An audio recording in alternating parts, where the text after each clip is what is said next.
Começamos por cumprimentar quem nos está a ver. Nós também queríamos confirmar que a imagem está nítida. Damos aqui alguns segundos só para confirmar. Sim. Então vamos começar por desafiar aqui numa experiência e pedimos que quem está a ver feche os olhos durante alguns segundos. É rápido, é só para colocar umas questões.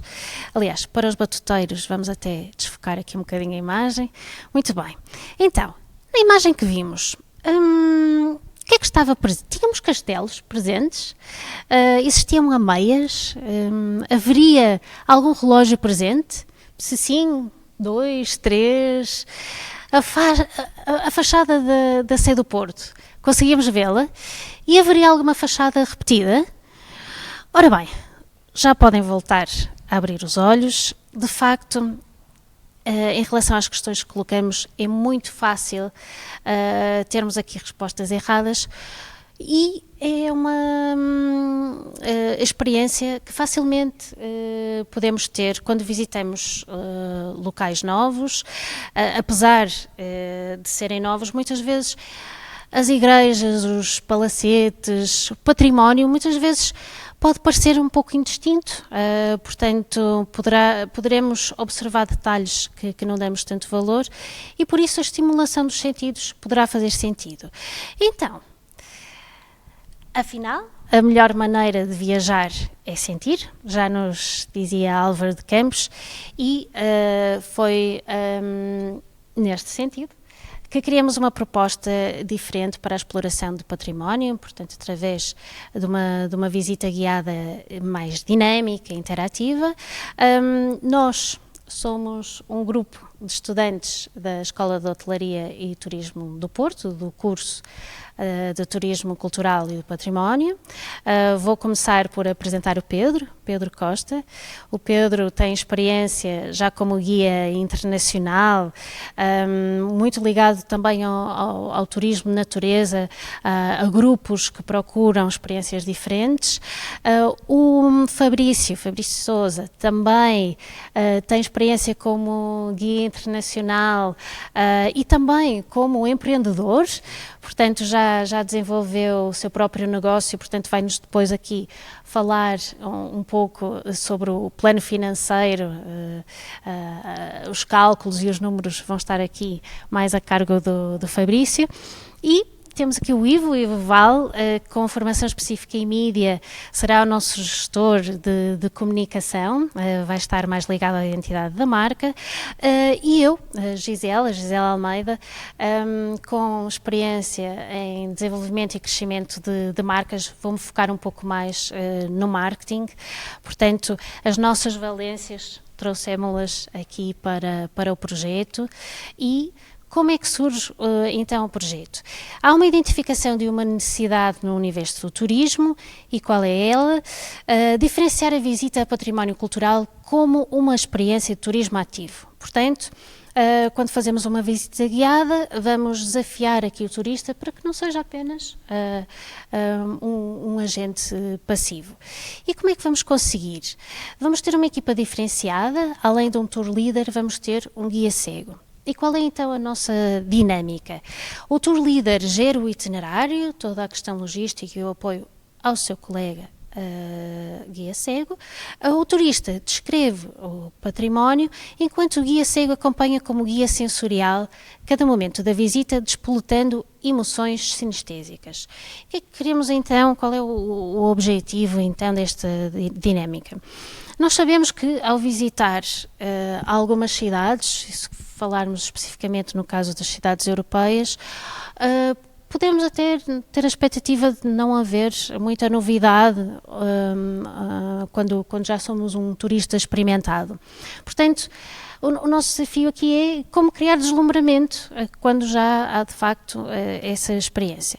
E se virmos o conceito de deslumbramento, cegueira momentânea causada pela muita luz ou vertigem, perturbação da vista, sabemos que há aqui uma relação direta com a visão. Portanto, nós sabemos que antecipamos as nossas viagens pesquisando online, vemos várias fotografias, vídeos daquilo que vamos visitar, muitas vezes com perspectivas aumentadas, com muita edição, e portanto é natural quando chegamos aos locais que até haja uma certa desilusão e portanto nós pretendemos aqui trazer uma experiência diferente. E falando especificamente no nosso público-alvo, nós focamos aqui 3 patamares para enquadrar o nosso target. Um primeiro a nível internacional, depois a nível nacional em Portugal e por fim no Porto, que é a cidade onde vamos arrancar com o projeto. Portanto, a nível internacional, o turismo cultural foi avaliado em 2023 em 31 bilhões de dólares americanos, com uma perspectiva de crescimento a 2030 de mais de 16%.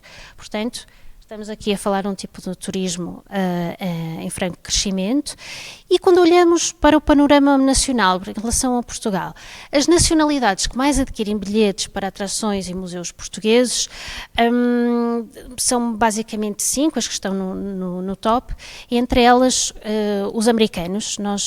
Os norte-americanos vão ter aqui um foco especial no que diz respeito ao nosso target, porque as receitas de turismo em março de 2024 apontavam que este segmento já tinha um crescimento superior aos 20%, e quando olhamos especificamente para o Porto, o crescimento em 2023 superou os 50%.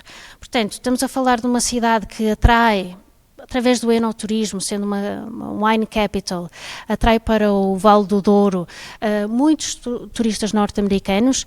No primeiro semestre de 2023, a cidade já tinha mais de 40% de crescimento em transações com cartões estrangeiros, e há um plano plurianual até 2030 de continuidade de investimento na projeção internacional da cidade, portanto 14 milhões de euros atribuídos pelo Norte e pelo Turismo Norte e Porto, para continuarmos então a ter atividades que promovem o Porto além fronteiras.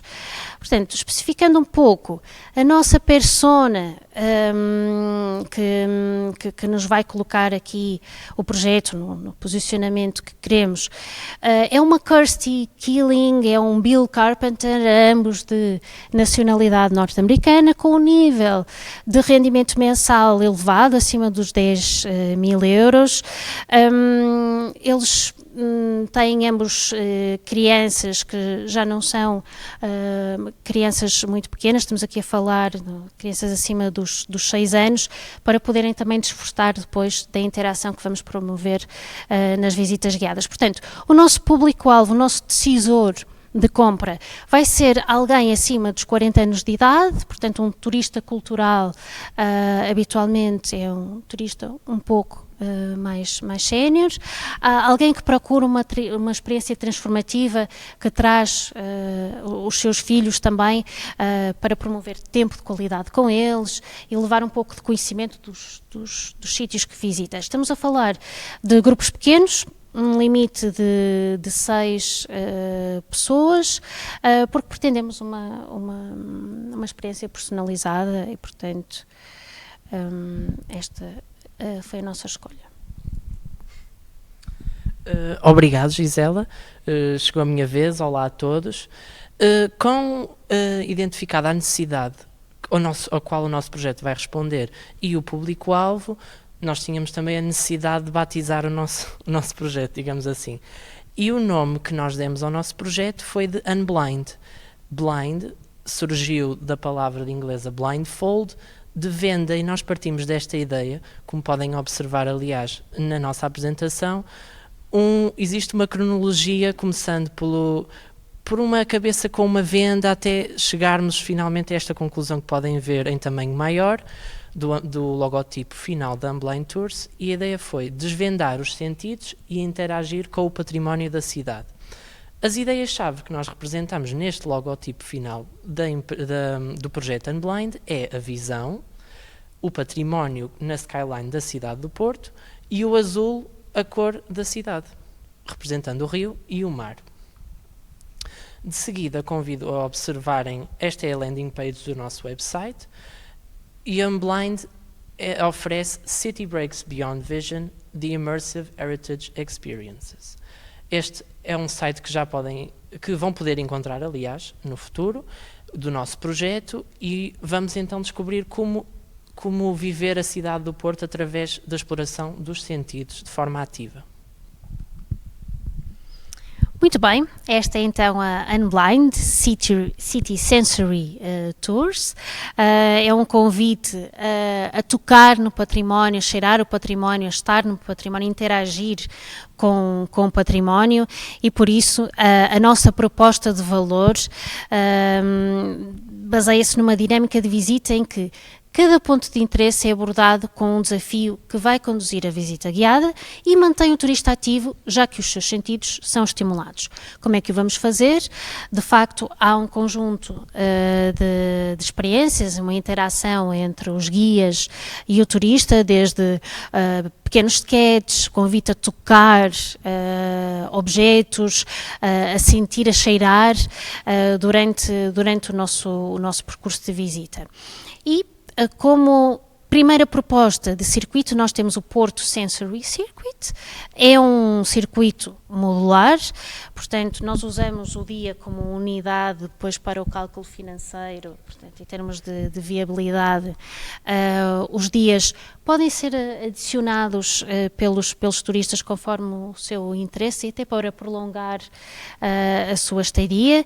E há aqui então um storytelling sobre a origem e evolução da cidade, com arranque num dos monumentos mais antigos de Portugal, a Sé do Porto, que serve depois de referência cronológica para enquadramento dos pontos de interesse seguintes. Portanto, depois vamos ter uma visita ao Bolhão, Palácio de Cristal, Casa da Música. Em cada ponto há um sentido que é mais estimulado do que o outro, e vamos ter uma logística diferenciada conforme a proximidade. A nossa ideia é, em cada ponto, termos também um momento que permita determos-nos, portanto, serão visitas que nos permitem ficar entre 1, 2, 3 horas a experienciar património. Num segundo dia, começaremos por São Bento, passaremos pelos Clérigos. No Rio Douro vamos ter uma experiência de barco à vela e terminamos com as caves. Portanto, mais uma vez, aqui entre cada ponto, estimulando um sentido específico. No caso do Rio Douro, até vamos ter aqui uma experiência mais holística, com vários sentidos incluídos. Será então esta a nossa primeira proposta de itinerário. Obrigado mais uma vez, Gisela, por iniciares a conversa sobre o Porto Sensory Circuit. Portanto, realmente o primeiro monumento onde se inicia este percurso é na Sé do Porto, um dos monumentos mais antigos da cidade, e dá o mote para o arranque da narrativa e a origem e evolução desta cidade. Neste momento, no primeiro momento do Porto Sensory Circuit, o sentido que vai ter ênfase vai ser a visão. A visão vai ser explorada com a equipa em conjunto com o turista, e o turista será convidado a descrever a fachada, enquanto o guia cego faz um sketch para orientar o enquadramento artístico e histórico. E este é uma das nossas grandes valias e momentos do nosso projeto e de protagonismo do guia cego, que, apesar de estar sempre presente, terá um papel fundamental aqui neste início do circuito. Bom, na sequência visitamos o Mercado do Bolhão, que tem um papel fundamental e estratégico no roteiro, justamente porque o roteiro foi fundamentado para ter uma cronologia sincronizada. Então, no Bolhão, esse roteiro trabalha a questão do patrimônio histórico e cultural através de uma narrativa que começa na Sé e dá continuidade depois aqui, onde nós exploramos através dessa narrativa as grandes navegações, as questões das especiarias. Na questão da acessibilidade, fizemos um estudo que vocês vão poder acompanhar com detalhes no documento Word. As questões de acessibilidade, foi identificado que o Bolhão tem quatro entradas, e a mais viável para o nosso projeto, por uma questão de segurança também, foi acessar a entrada Rés do Chão, pela rua Fernando Tomás. Pela rua Formosa. Na questão sensorial, a experiência que o turista tem aqui, visitamos uma banca que tem uma experiência sensorial com cafés e chás, e também as bancas próximas a gente tem a possibilidade de mostrar as especiarias que estavam nas nossas narrativas. Também existe a possibilidade de visitar um café no lado exterior e oferecer ao turista uma amostra de café em que ele vai poder ter o olfato, assim como na banca com os chás e as especiarias ter o olfato trabalhado, vai poder também ter uma experiência com café.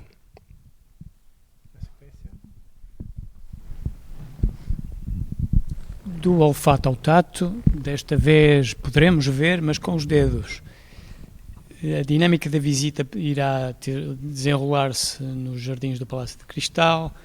A ação, o turista será convidado a sentir património cultural e natural através do tato numa viagem pelo jardim-museu ao ar livre. É um jardim criado no século XVIII pelo jardineiro paisagista alemão Emílio David. Iremos percorrer as várias secções do jardim, desde a sua abertura no século XVIII, no antigo Palácio de Cristal, até aos dias de hoje, em que a escultura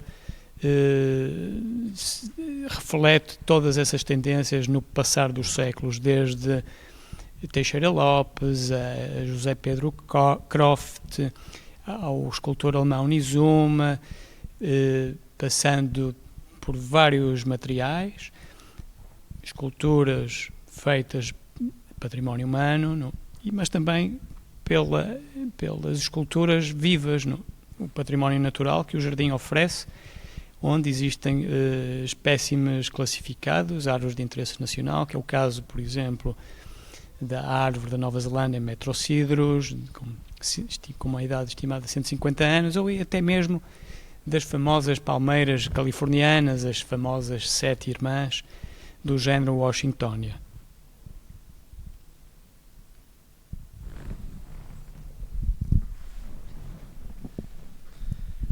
Obrigado, Pedro, por apresentares o Palácio de Cristal. De seguida, temos a estação de São Bento, com o foco no sentido da visão.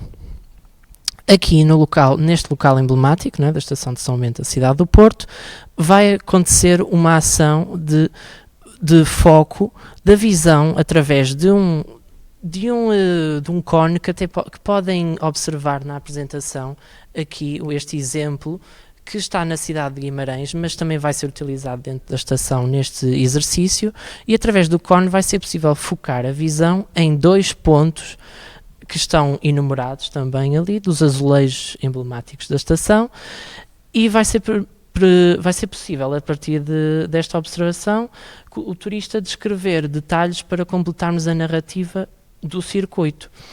Este enquadramento é o quê? O que está representado é o painel do casamento de Dom João I, que permite continuar a narrativa que se iniciou na Sé, e o painel do seu filho em baixo, o infante Dom Henrique, em Ceuta, e dá o modo para os descobrimentos que arrancam no Porto, na altura capital. Muito bem, passamos então ao sentido da audição, a estimular a visão. Aqui o local é a Torre dos Clérigos e a ação prende-se com o facto do turista ser convidado a escutar ativamente pistas do guia durante a subida das escadas da torre, de forma a preparar o sentido da visão para desvendar um enigma. Qual o local a descobrir no topo? O enquadramento é a torre como cartão postal da cidade e obra-prima barroca incontornável de Nasoni, miradouro do património da Invicta, de onde podemos observar as caves Sandman, que serão um outro ponto a visitar. Portanto, aqui o objetivo será aproveitar o tempo da subida para ir conduzindo o turista com algumas pistas, para que quando chega ao topo procurar nas indicações que existem no varandim qual o ponto de interesse que nos fomos referindo. Portanto, o objetivo será estimular aqui uma busca por aquilo que se pode observar, portanto, não ser apenas uma observação da panorâmica, mas ter aqui já um objetivo, portanto, conduzir o visitante. E por fim temos aqui o mais esperado sentido, que no fundo é, para além do quinto sentido, é uma experiência holística que se irá desenrolar no Rio Douro. Nós iremos embarcar num veículo, melhor uma nave, melhor dizendo à vela, onde haverá uma amalgama de sentimentos, de pensamentos, de ações e relacionamentos em que visa potenciar a experiência holística. Sinergeticamente, os sentidos irão se trabalhar e irão potenciar uma transformação da experiência. Passa a ser uma outra visão do turismo, é uma visão para lá da experiência, a transformação. Pois, como poderão ver, ou já viram nas imagens, há uma série de elementos que potenciam exatamente os sentidos, que os estimulam, desde o estalar das velas que abanam ao vento, a manobrabilidade da embarcação, cujo turista é convidado a participar, sobe a vela, desce a vela, lança a âncora, etc. E a nossa visão através do panorama do Património Mundial da Unesco, na nossa cidade, em que os olhos se irão deleitar com as belíssimas vistas, inclusive o património construído civil, as diversas pontes, mas também o paladar que irá ser saboreado e explorado no nosso piquenique, que foi escolhido a dedo no nosso mercado municipal, quando da visão, do sentido do olfato e do paladar. Mas temos também depois todo o murmurinho do mar, não é? Estimula o sentido da audição, o guinchar das gaivotas, o quebrar das ondas nas costas, etc, etc. Enfim, uma experiência que de facto vai deixar água na boca. Continuo eu.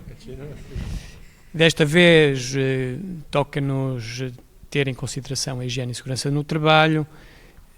Gostaria de destacar que o importante é de facto, há duas dinâmicas, uma interior, outra exterior, não é? Na nossa sede e fora da sede. O desafio é maior, fora da sede, obviamente, com um colaborador que já por si tem dificuldades numa cidade com também acrescida de dificuldades. Contudo, gostaria de realçar de facto a necessidade da cidade se ir transformando para que seja mais amiga do transporte suave, exatamente para pouco a pouco, paulatinamente, ir colmatando essas necessidades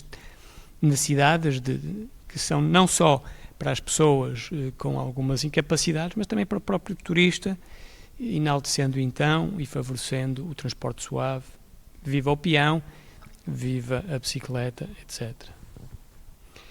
E continuando, e dentro do mesmo assunto, mas especificamente a acessibilidade dos lugares onde iremos visitar, a equipa escolheu aqui um lugar, um sítio que é o Palácio de Cristal, onde iremos explorar o tato, porque é um sítio que de facto preenche uma série de características importantes para que o acesso ao lugar seja feito de forma acessível e, como tal, temos aqui uma série de serviços, mais uma vez, que deverão ser copiados.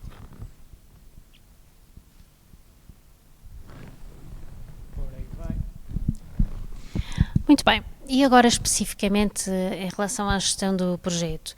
Portanto, nós tivemos a necessidade de dividir tarefas entre os vários elementos da equipa para podermos montar a nossa proposta de valor, estudar a sua viabilidade.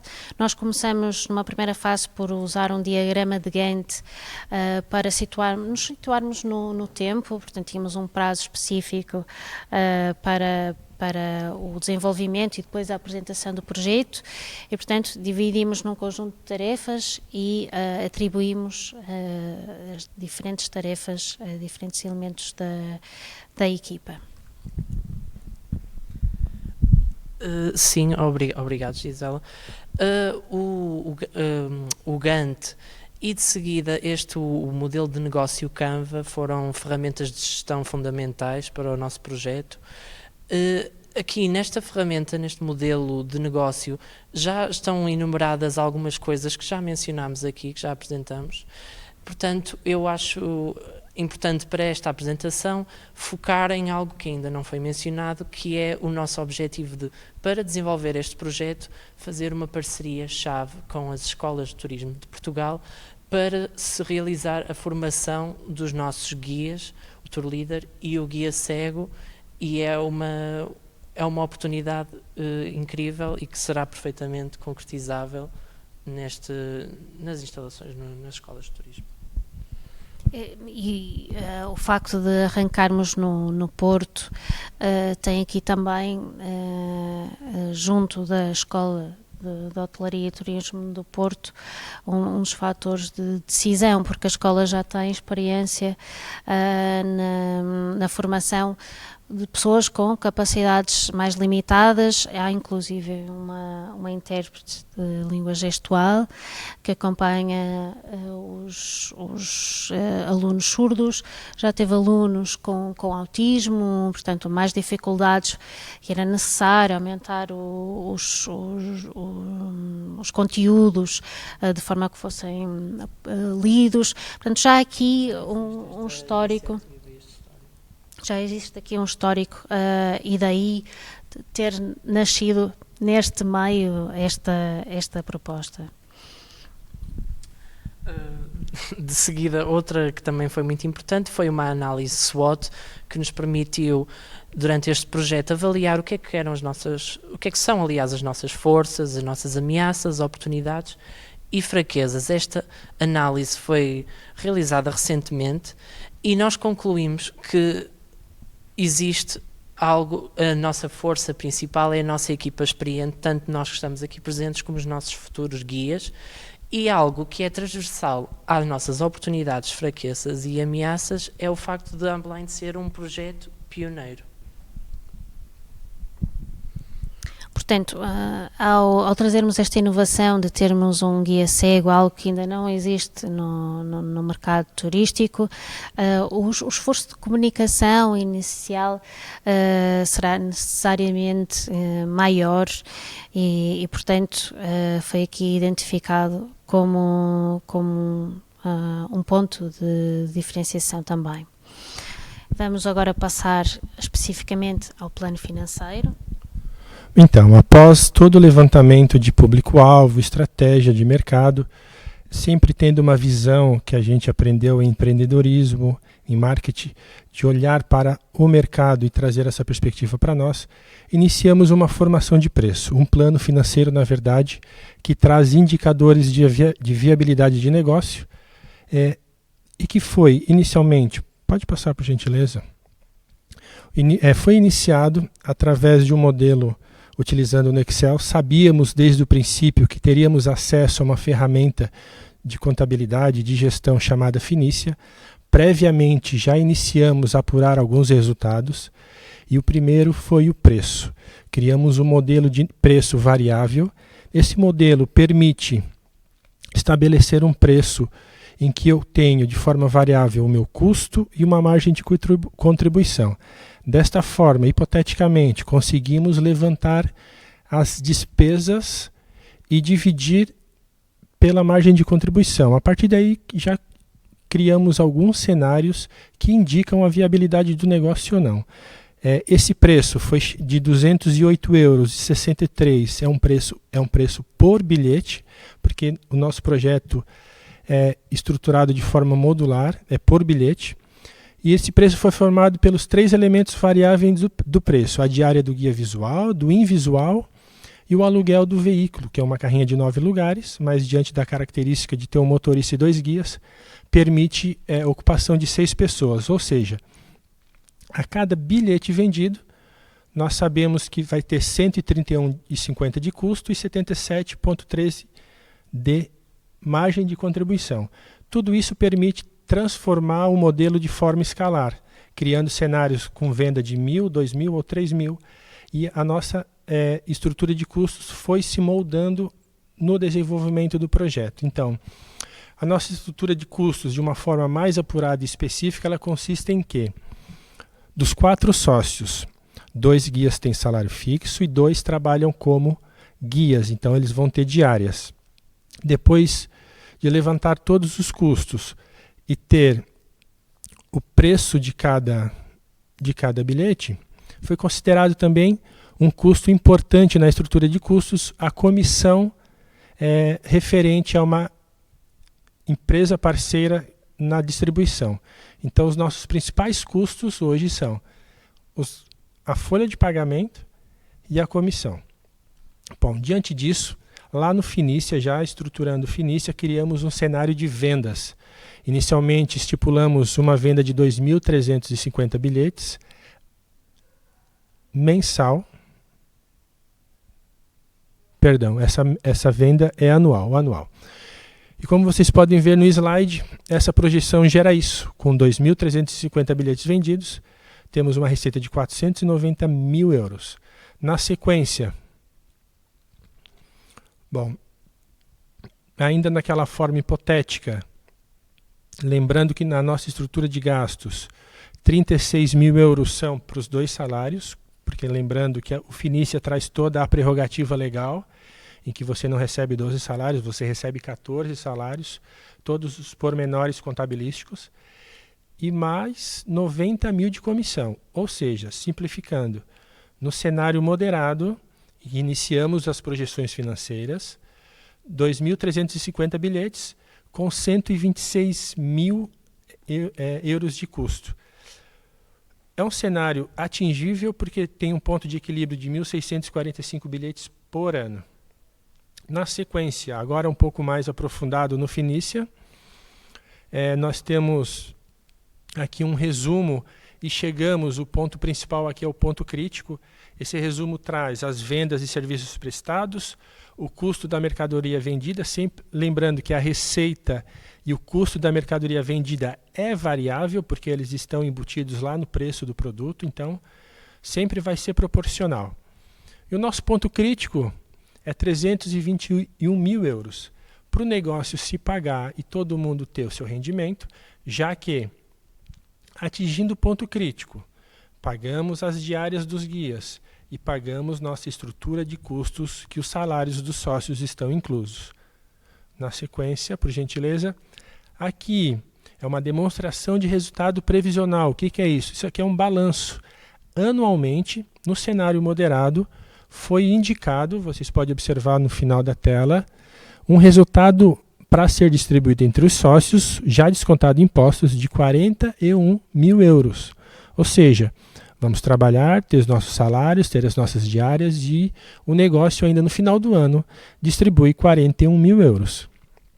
Na sequência, agora vem uma parte importante que tem a ver com a estrutura de investimento. Os meios libertos que vocês observam ali na primeira estrutura é o 41 mil euros do resultado anterior mais 1.625 de depreciação. E a parte importante agora para o investidor e para a nossa estrutura. Foi decidido em comum acordo que o capital dos sócios investido vai ser 20 mil euros, 5 mil cada um, de forma independente. E vamos recorrer a um financiamento de 10 mil euros a um juro de 8% ao ano. Somente no primeiro ano vai ser necessário financiamento. Na sequência temos os principais indicadores econômicos e financeiros de viabilidade, mas, sobretudo, sobre a visão do investidor. São os principais pontos que o investidor vai levar em consideração, que é o retorno no investimento. O nosso retorno no investimento é de 31%. Só para ter um pormenor, o retorno do investimento é constituído pelo resultado líquido do período, 41 mil euros, dividido pelo ativo total, 131 mil. Então, nós temos um retorno no investimento de 31%. Outra questão a rendibilidade. A rendibilidade de 42%. O que é rendibilidade? É o resultado operacional, que é o 55 mil, que é o 41 com impostos, né? Então, antes de pagar os impostos, o resultado operacional de 55 mil dividido pelo ativo. E por último, mas não menos importante, que é um fator de resultado na empresa, é a liquidez corrente. A liquidez corrente, resumidamente, significa o quê? A capacidade imediata que a empresa tem de pagar imprevistos ou injetar dinheiro no caixa. A nossa rentabilidade do negócio é de 2,4. A rentabilidade é estruturada pelo ativo corrente de 122 mil euros e dividido pelo passivo corrente de 60 mil euros. Ou seja, nós temos 2 vezes mais a capacidade de pagamento. Por quê? Nós recebemos à vista e fazemos nossos pagamentos a 15 ou 30 dias. Então, nós temos uma retenção de dinheiro no caixa. Esses são os principais indicadores. E na sequência, por último, temos o payback. O payback é um indicador para o investidor também, que quer dizer o quanto o dinheiro volta. Ou seja, lembrando da nossa estrutura de investimento que foi de 30 mil euros, o cash flow, que é o de 76 mil euros, no primeiro ano entra no caixa 76 mil euros líquidos e paga então os 30 mil euros do investimento. Os sócios injetam 20 mil euros e no primeiro ano já tem esse retorno. E os 10 mil euros que era para pagar a longo prazo, no primeiro ano também já são pagos. Esse payback indica que em menos de um ano, os 30 mil euros de investimento na empresa já são supridos. Esses são os principais indicadores financeiros e vocês vão poder detalhadamente consultar o documento Word e ter uma explicação mais bem detalhada. Muito bem. E então, tendo aqui uma ideia do que será o nosso plano financeiro e, portanto, toda a viabilidade do projeto, importa referir que a nível de estratégia de marketing, nós fomos combinando aqui diversos fatores que fomos falando, desde o produto, o preço, a presença, a promoção, a própria equipa e o processo, e o Fabrício destacou a distribuição. Portanto, em termos de ponto de venda, nós temos aqui os operadores como um dos parceiros também fundamentais para o nosso negócio. Entre os operadores turísticos que se dedicam à área cultural, temos a Edout, a Amusement, a Tickets, a Civitalis, a Get Your Guide, e portanto estes serão aqui parceiros fundamentais na divulgação e para a compra da nossa oferta. Portanto, dentro do que é o marketing mix da Unblind, já vos fomos falando dos vários fatores que distinguem a proposta e chegamos assim ao impacto esperado do nosso projeto. Bom, aqui obviamente há uma série de objetivos de desenvolvimento sustentável que estão enunciados, como vocês poderão ver. Eu gostaria só de evidenciar, de facto, o papel da escola como parceiro no projeto, que acaba por ser inovador e porque, de facto, vai trazer à sociedade e ao mercado de turismo uma mais-valia que, a priori, não era vista como tal. Por isso, termos aqui na escola essa capacidade de formar pessoas que se encontram na margem e que, de facto, mais uma vez, e volto a repetir, são excepcionais e podem trazer à cidade e ao país e ao negócio, de uma forma geral, uma mais-valia, e é por aí que eu gostaria de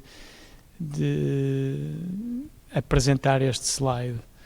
Bom, eu creio que é tudo. Eu vou passar aqui à Gisela. Pronto, nós estamos disponíveis para questões que nos queiram colocar. Deixamos também o link para o nosso website, que foi construído com todas as características da oferta da Unblind, além de um circuito nacional que propomos para o Porto, Temos também o circuito internacional ibérico que podem consultar e, portanto, esperemos que tenham gostado desta nossa proposta e até uma próxima.